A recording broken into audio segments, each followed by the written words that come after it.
Welcome back to the second episode of the X0T-1 assembly series. And today we're going to go over all of the suspension parts. So this might be a little more lengthy, so we're going to go through all the different parts, and then once I go through everything, we're going to slap them on the car, and then I'll show you a little bit how the suspension articulates. So again, from the last video, we're going to start at the front and work our way back. So there's some things that are on the front that are pretty common, and there's some things I kind of wanted to add a little bit of special features. So you'll see kind of a reoccurring theme on a lot of different buggy people's builds of Mazda Miata parts. I know everybody loves Mazda Miata, and I think the buggy building community is keeping the Mazda Miata parts guys busy cranking out hubs and axles and stuff because they're great to work, and they're cheap and they're affordable, and they're very robust for what we're doing.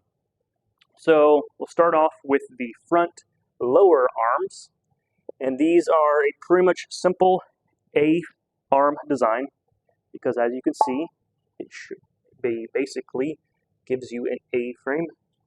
And with this, I wanted to kind of cut costs a little bit, and rather doing two different Heim joints, I wanted to make it more affordable, kind of like what you see on ATVs, in which they just use a very long bolt like this and use Delrin bushings that are inserted in here.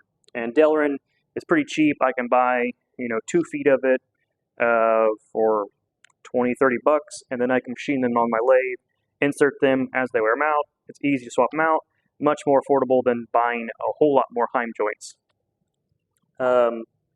And as you can see on the lower arm, the Heim joint is put horizontally, which is kind of, you get two options when you use spherical rod ends or Heim joints, is you can either run them horizontally as they are now, which allows you to give tons of steering range, but you don't get a whole lot of suspension articulation. So on this design, I wanted to go with a high steer angle at the sacrifice of not getting a lot of travel. So when I get the car together, you'll see that this front end does not have a whole lot of travel. So I would not consider this a, long travel or something, a design you really want to be jumping and getting this thing airborne. It's more for dirt drifting, which is kind of what my vision was for this thing. And then on the front upper arms, I went ahead and did a split design in which the A-arm is split. There's 2 points on the chassis, one going to the spindle, and I have this clevis in here that can be moved in and out. So that allows me to pull both arms in if I wanted to change my camber angles, or I can adjust one independently and change my caster angle. So I really like running like a split A-arm on the fronts for that adjustability if I ever wanted to change it up. We got our rack and pinion, which is just a 14-inch dune buggy rack and pinion. The 14-inch was actually just a little bit more travel than I really needed for this small size buggy. So I actually end up inside of those rubber boots, there's actually some locking collars that were clamped on there and TIG welded on there just to limit its travel. So I didn't run into a point where the wheels would rotate to steer and then move past the point, their apex, and they would lock over, and you're locked. You couldn't move the wheels. So I had to limit a 14-inch rack down to probably really a 12-inch rack, really, after it was all done. The front shocks are a rough country, I forget what they're called, NRG or something, I don't know. There was one of the rough country shocks, and these are actually for a Polaris Ranger.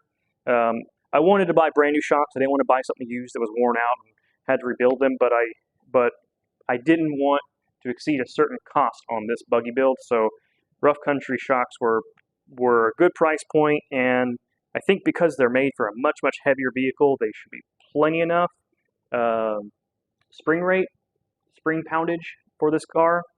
So hopefully they work out whenever I get to this car back together and just start beating the crap out of it and racing around.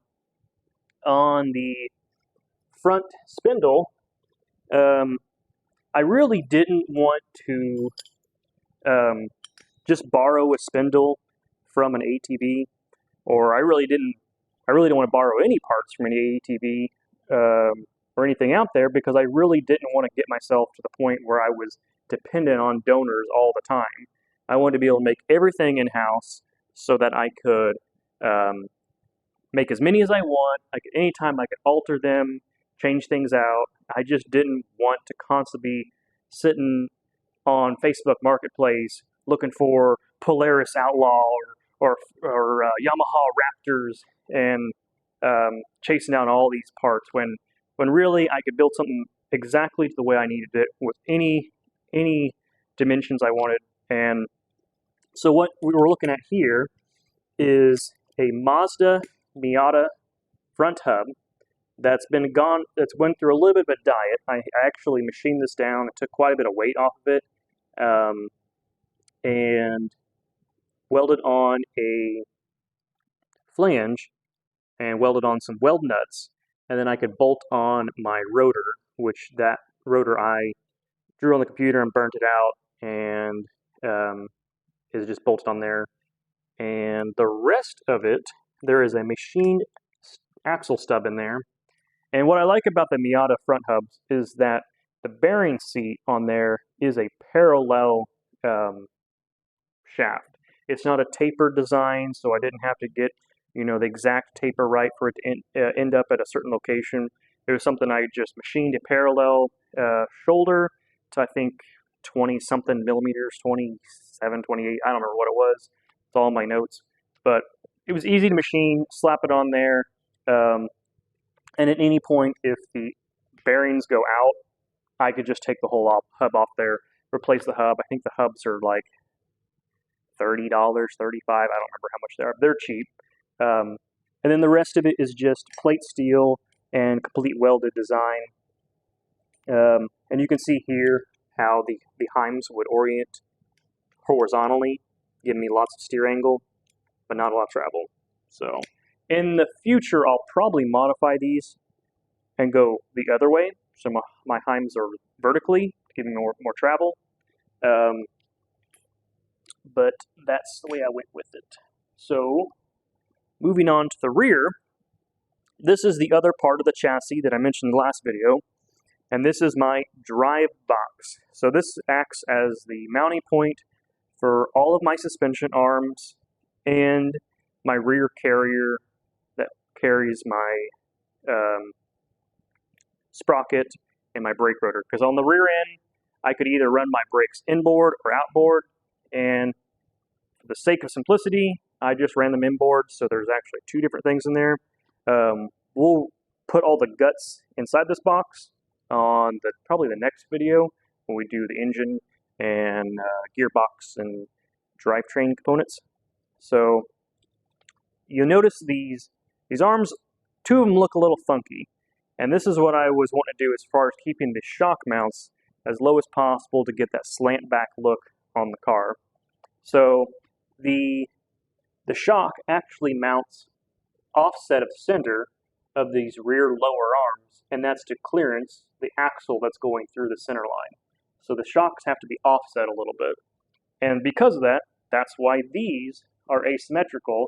This is the cutout area that goes around the shock to allow it to not hit as the arms articulate up and down. Just like the fronts, the rears are also made, and this is basically just a machined bearing housing, and it's just started with a really thick wall. I think it was like 3.5 on the outside. I don't remember, but machine the bearing seat, machine a groove for a internal snap ring to hold the bearing, and then Mazda Miata rear hubs.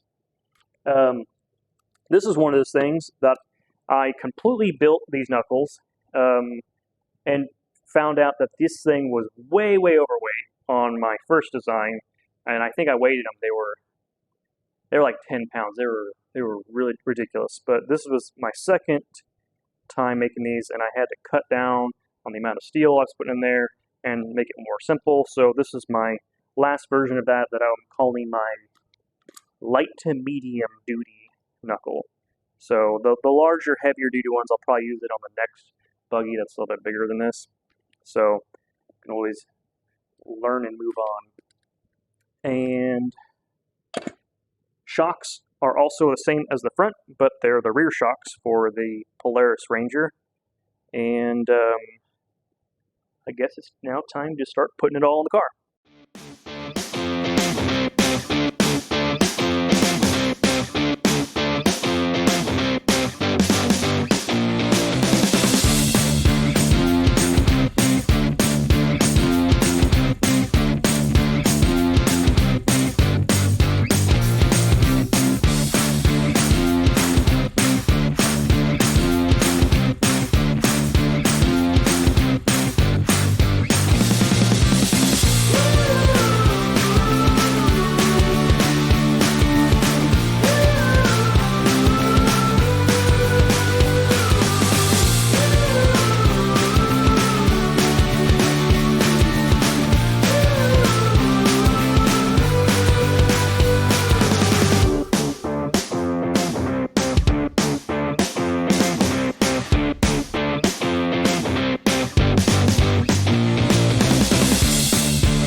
Alright, so got all the suspension bolted on, and everything went pretty good, except for when I was putting the rear knuckles on there, the bushings inside those knuckles, the little spacer in there, had to shave a little bit off of it because after everything was painted, the paint was pretty thick, so it might get everything in there a little difficult, but sanded that down, and everything else came together pretty good.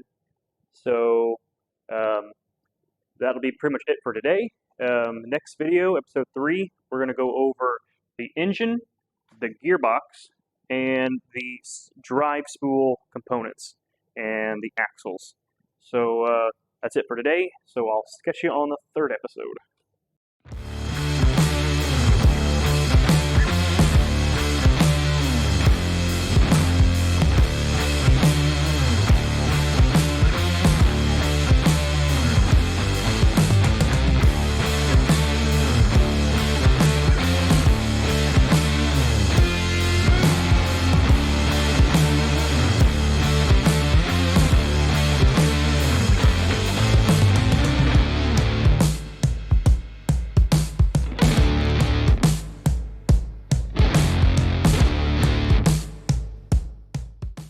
Most of this is coming together pretty darn good. Well, that's not good. Restart again. Okay. I think maybe the arms are on the wrong side. Blah, blah, blah. Buggy stuff. Uh-oh. There's an earplug stuck in there.